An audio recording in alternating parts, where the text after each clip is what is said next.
राज्यातील मुंबई, पुण्यासह सोलापूर आणि इतर ठिकाणी मान्सूनचा पाऊस दाखल झालाय, तर गेल्या 2 दिवस झालेल्या तुफान पावसामुळे सोलापुरातील भीमा आणि नीरा नद्यांनी अकराळ विक्राळ स्वरूप घेतलंय। नीरा नदीतून आलेल्या पाण्यामुळे चंद्रभागेची पाणी पातळी तब्बल 2 मीटरनं वाढली असून वाळवंटातील सर्व मंदिरं पाण्याखाली गेली आहेत। विष्णुपदाचं मंदिर पाण्याखाली गेलं असून त्याच्या शेजारील हनुमान मंदिर आणि नारदाचं मंदिर सुद्धा पाण्याखाली बुडाले।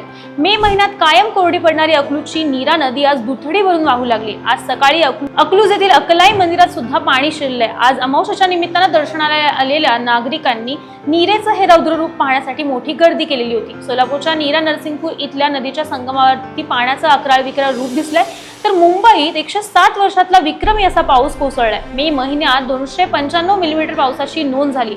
हाय टाईडचा इशारा सुद्धा देण्यात आला, त्यामुळे सर्व समुद्र किनाऱ्यावरती जाण्यास सक्त मनाई करण्यात आली। तर मुंबई मेट्रो 3 भुयारी स्थानकामध्ये पहिल्याच पावसात पाणी शिरल्याचं दिसून आलंय। जोरदार पावसानं शहरातील वाहतूक व्यवस्था कोलमडली आहे, तर मेट्रो सुद्धा आणि लोकल सुद्धा मंद गतीने सुरू असून मेट्रोच्या सेवा काही प्रमाणात स्थगित करण्यात आल्या। रत्नागिरीच्या खेडमधील जगबुडी नदीला पुराचा इशारा देण्यात आलाय, तर सिंधुदुर्गला अतिवृष्टीचा इशारा देण्यात आलाय। चिपळूणचा संवत्सर धबधबा प्रवाहित झालेला दिसून येतोय, तर खेड दापोली मार्ग हा पाण्याखाली गेलेला दिसलाय। बारामतीमध्ये सुद्धा 314 मिलीमीटर पाऊस बरसलाय, तर पिंपळे लिमटेक मध्ये नीरा डावा कालवा सुद्धा फुटलेला बघायला मिळाला। बुलढाण्यातल्या सूर्या नदीला पूर आलाय आणि त्यामुळे खामगाव चितोडा गावचा संपर्क सुद्धा तुटलाय। पुण्यात सुद्धा जोरदार पाऊस असून किल्ले रायगडकडे जाणारा रस्ता कोंझर गावाजवळ खचलाय। नाशिकमध्ये सुद्धा पावसाचा जोर वाढलाय।